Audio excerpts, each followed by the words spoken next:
الذين آمنوا صلوا عليه وسلموا تسليما.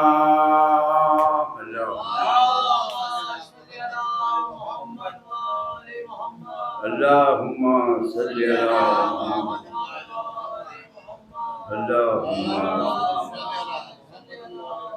بسم الله الرحمن الرحيم. روي عن فاطمة الزهراء سلام الله عليها أنها قالت دخل علي برسول الله صلى الله عليه وآله وسلم في بعض الأيام وقال لي يا فاطمة إني لجدت في بدني ضعفا فقلت له أعوذ بالله يا أبت من الضعف.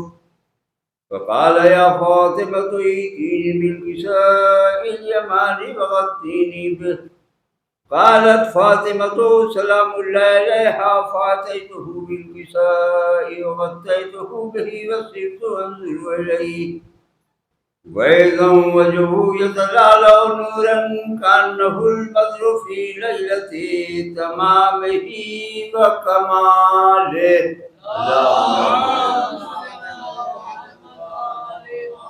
قالت فاطمة سلام الله عليها فما كانت إلا ساعة وإذا بولدي الحسن قد أقبل وقال السلام عليك يا أمه. فقلت وعليك السلام يا قرة عيني وثمرة فؤادي. فقال لي يا أمه إني أشم عندك رائحة طيبة كأنها رائحة جد رسول الله صلى الله عليه وآله. فقلت نعم إن جدك نائم تحت الكساء.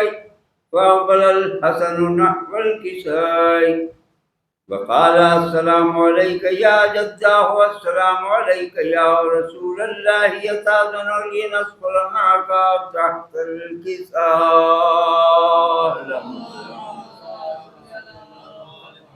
فقال له نعم قد أذنت لك. فدخل الحسن عليه السلام معه تحت الكساء.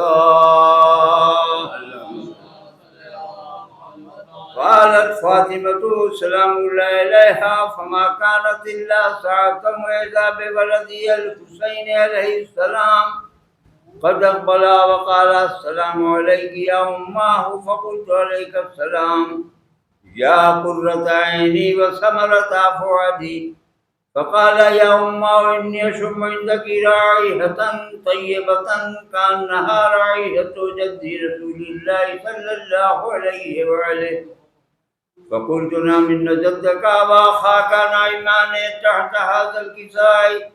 فدنا الحسين عليه السلام نحو الكساء وقال السلام عليك يا جداه والسلام عليك يا من اختاره الله وتأذن لي أن أكون معكم تحت هذا الكساء. فقال له نعم قد أذنت لك يا حسين.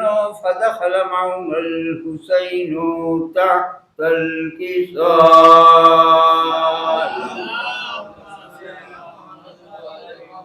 قالت فاطمة عليه السلام فما كانت إلا ساعة وإذا بأبي الحسن علي عليه السلام قد أقبل وقال السلام عليك يا بنت رسول الله. فقلت وعليك السلام يا أمير المؤمنين. يا فاطمة إني أشم عندك رائحة طيبة كأنها رائحة أخي ابن أم رسول الله. فقلت نعم ها هو ما ولديك نعم تحت هذا الكساء. فأقبل علي عليه السلام نحو الكساء وقال السلام عليك يا من اختاره الله وتأذن لي ندخل معكم تحت هذا الكساء. اللهم صل على. قال نعم قد أذنت لك. فدخل علي معهم تحت الكساء.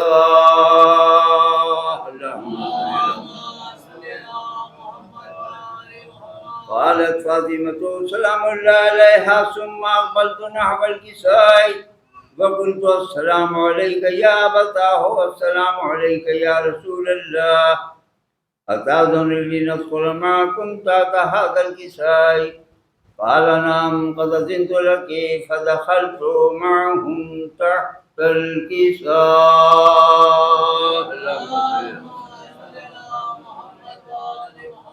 قالت فاطمة فلما اكتملنا جميعا تحت الكساء قال الله اعلموا يا ملائكتي وسكان السماوات وعزتي وجلالي إني ما خلقت سماء مبنية ولا أرضا مسية ولا قمرا منيرا ولا شمسا مضية ولا فلكا يدور ولا بحرا يجري ولا فلكا يسري إلا في محبة هؤلاء الخمسة الذين هم تحت الكساء.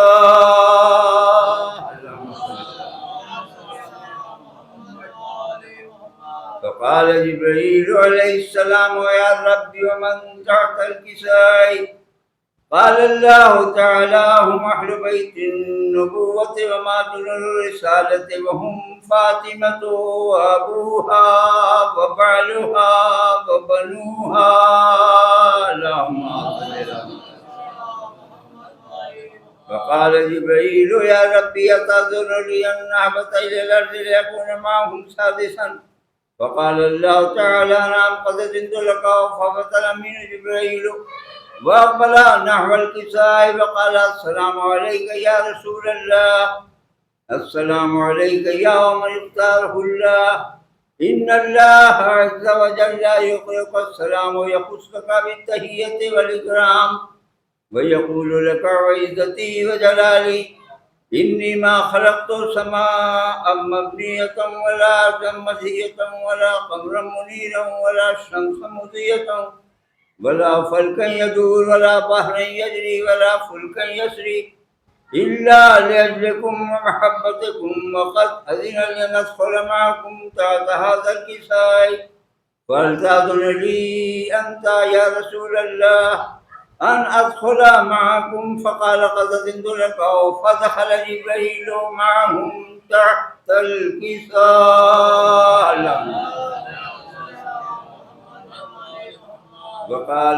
وقال اللهم إن الله عز وجل قد أوحى إليكم يقول إنما يريد الله ليذهب عنكم الرجس أهل البيت ويطهركم تطهيرا. فقال علي عليه السلام يا رسول الله أخبرني ما لجلوسنا هذا تحت الكساء من الفضل عند الله تعالى. فقال النبي والذي بعثني بالحق نبيا واصطفاني برسالة نبيا ما ذكر خبرنا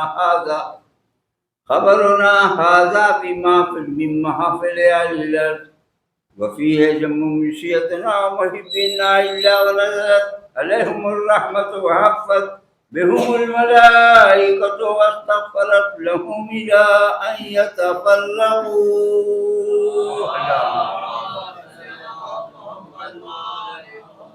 فقال علي عليه السلام أيضا والله فزنا وسعدنا وكذلك عشيتنا فعدوا سيد ورب الكعبة. فقال رسول الله والذي بعثني بالحق نبيا واصطفاني بالرسالة نبيا ما ذكر خبرنا هذا بمحفل أهل الأرض وفيه جمع من شيطنا وفيه محمول إلا فرج الله همه ولا مغون إلا وكشف الله همه ولا طالب حاجة إلا وقضى الله حاجته. فقال علي والله فزنا وسعدنا وكذلك عشيتنا فعدوا سعيدوا في الدنيا والآخرة. اللهم صل على محمد وعلى محمد. اللهم صل على محمد وعلى اللهم صل على محمد وعلى محمد. بسم الله الرحمن الرحيم. اللهم إني أسألك بحق محمد وأنت المحمود وبحق علي وأنت الأعلى وبحق فاطمة وأنت فاطر السماوات والأرض وبحق الحسن وأنت المحسن وبحق الحسين وأنت قديم الإحسان وبحق الأئمة التسعة الطاهرين من ذرية الحسين عليهم السلام واستجب دعائي واقض حاجاتي برحمتك يا أرحم الراحمين.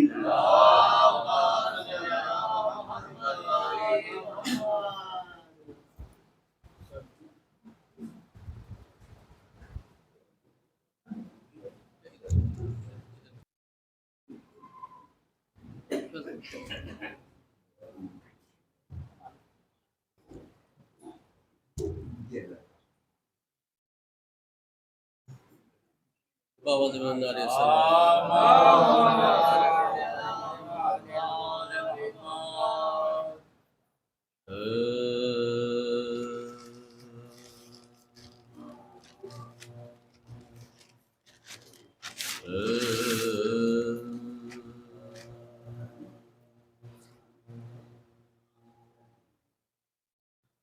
چین دنیا میں ملے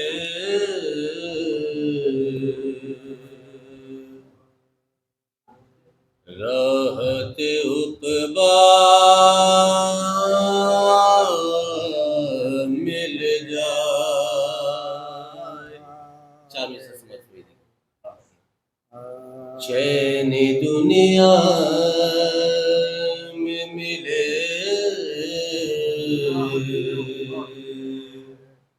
راحت عقبا مل جائے اور شدت عشق ملے غم کا سلیقہ مل جائے اور کاسہ دل یہ حاضر ہے در دولت پر. کاسہ دل یہ حاضر ہے در دولت پر اور فاطمہ آپ کے اولاد کا صدقہ مل جائے. کاسہ دل یہ حاضر ہے در دولت پر اور فاطمہ آپ کے اولاد کا صدقہ مل جائے. چین دنیا. سبحان اللہ سبحان اللہ سبحان اللہ. صلوات محمد والے اللهم صل على محمد وعلى محمد.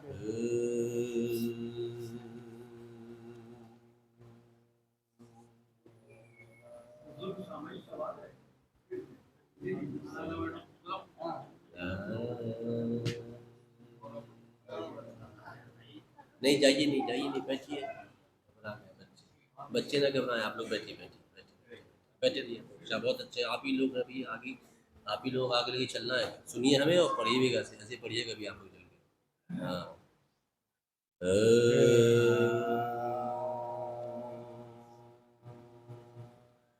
وہ پار کی دوشی پیمبر پہ کھڑے ہیں. وہ پار کے دوشی پیمبر پہ کھڑے ہیں اور محسوس سے ہوتا ہے علی سب سے بڑے ہیں. محسوس سے ہوتا ہے علی سب سے بڑے ہیں.